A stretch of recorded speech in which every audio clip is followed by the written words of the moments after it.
The idea behind TCP/IP was to be able to construct networks, or a number of computers all connected together, usually through a common point, to share data with each other and to share resources. And so now in this video, let's talk about just some basics about networking that you could see on the exam.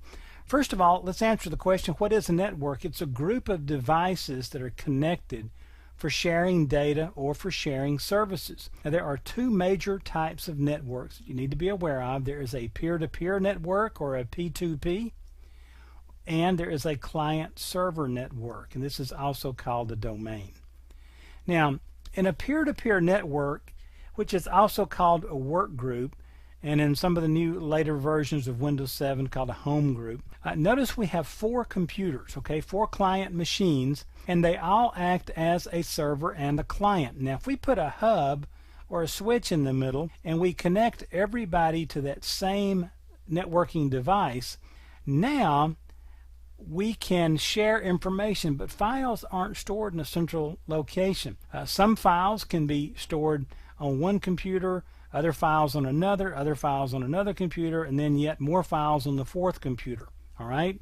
Administration has to be performed at each computer. If I want to share a file, I have to go to every computer where a file exists and share it and determine which of the other three people I want to be able to access it and what rights they want to have. Okay?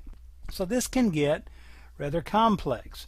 Also, backups for all this data have to occur 4 separate times because I have data on 4 machines, so I have to do backups on all 4 machines. Now I have 4 separate backups that contain all of my important data.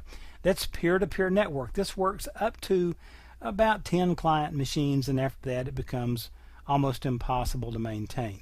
All right?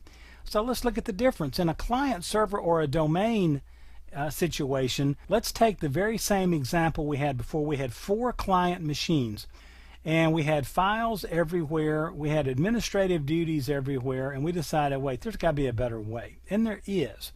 We turn one of the client machines into a server. We install some server software, and now we can store all the files on the server in that central location, and so the files go away on the other 3 machines and they can all connect and share or save their files in one location on the server.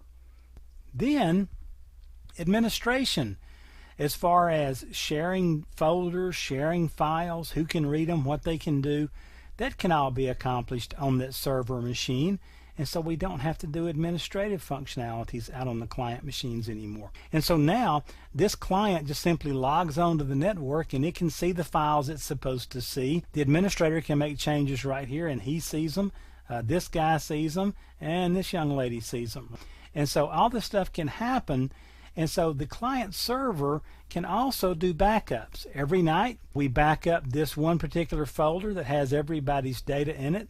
One backup takes care of it. These people don't even have to think about backups anymore because all their data is saved on the server in this folder, and we back that folder up every night. So that's the difference between a peer-to-peer and a client server. Now when you're in a client server, all of these machines are said to be in a domain. They're all in a sharing relationship based on this server. Now make sure going into the exam you understand what networking is. You understand the difference between a peer-to-peer and a client server, and keep in mind on a peer-to-peer or a work group you can have up to about 10 computers there. Past 10 it just doesn't work out for you. Okay, so that's some of the networking basics you need to be aware of for the exam.